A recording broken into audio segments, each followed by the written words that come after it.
Hello বন্ধুরা, সবাই কেমন আছো? আশা করি ভালো আছো। আমিও ভালো আছি। চলে এসেছি একটা রেসিপি নিয়ে, রেসিপি মানে ছোট্ট একটা ব্লগ নিয়ে। আজকে আমার মেনুতে আছে, এই যে দেখুন চিংড়ি মাছটা ভাজা করছি, লাউ চিংড়ি করব।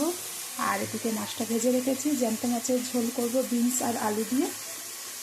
আর একটা নতুন রেসিপি, সেটা দেখাবো অবশ্যই, এখন না। তেল দিয়ে দিয়েছি, তেলের মধ্যে আমি ফোড়নে দিয়েছি জিরে, তেজপাতা আর শুকনো লঙ্কা। কেটে রাখা পেঁয়াজটা দিয়েছি, ভালো করে ভেজে নেব। কেটে রাখা লাউ আর আলু এখানে আমি বেশি দিইনি, ছোটো ছোটো সাইজের দুটো আলু দিয়েছি। এবার দিয়েছি সেটা ভালো করে কষিয়ে নেব।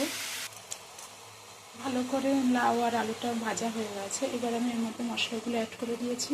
মশলার মধ্যে আমি এখানে দিয়েছি স্বাদ অনুযায়ী লবণ, হলুদ দিয়ে হালকা পরিমাণে কাশ্মীরি গুঁড়ো লঙ্কা, আদা রসুন আর জিরে আর কাঁচা লঙ্কা একসাথে বেটে দিয়েছি। কাঁচা লঙ্কা মানে ঝালটা আপনারা নিজেদের মতনই দেবেন।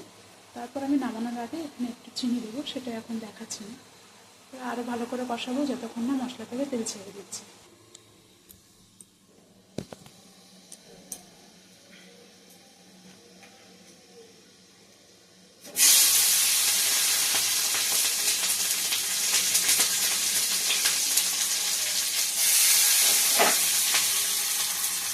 আদা রসুন আর জিরে আর কাঁচা লঙ্কা একসাথে বেটে দিয়েছি। কাঁচা লঙ্কা মানে ঝালটা আপনারা নিজেদের মতনই দেবেন। তারপর আমি নামানোর আগে এখানে একটু চিনি দেবো, সেটা এখন দেখাচ্ছি না। আরও ভালো করে কষাবো যতক্ষণ না মশলা থেকে তেল ছেড়ে দিচ্ছি।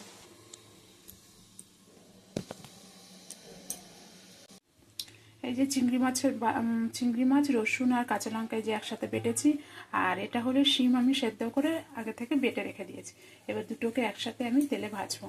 তার জন্য চিংড়ি মাছ ভাজা কড়াতে আবার তেল দিয়ে দেবো। তেলটা গরম হয়ে গেছিলো, ফোড়নে আমি কালো জিরে আর পেঁয়াজ দিয়ে দিয়েছি, ভালো করে ভেজে নেবো। পেঁয়াজটা ভাজা হয়ে গেছিলো, এখানে আমি স্বাদ অনুযায়ী লবণ, সামান্য পরিমাণে হলুদের গুঁড়ো আর একটু চিনি দিয়ে দিয়েছি। এবার বেটে রাখা মশলাগুলো দিয়ে দেবো, বেটে রাখা চিংড়ি মাছ আর আপনার শিম। এদিকে চিংড়ি মাছ দিয়ে লাউটা আমার হয়ে গেছে, একটু চিনি দিয়ে দিয়েছি উপর থেকে। এবার নাড়িয়ে চাড়িয়ে নামিয়ে ফেলবো। এদিকে আমার এই রেসিপিটাও রেডি হয়ে গেছে, দেখুন প্রায় শুকিয়ে গেছে জলটা, এবার নামিয়ে ফেলবো। তো আজকে আমার এই ছোট্ট মিনি ব্লগটা কেমন লেগেছে অবশ্যই আমাকে কমেন্টে জানাবেন। যদি ভালো লেগে থাকে তাহলে একটা লাইক, শেয়ার করেন আর সাবস্ক্রাইব করবেন। থ্যাংক ইউ, আবার দেখা হবে, বাই।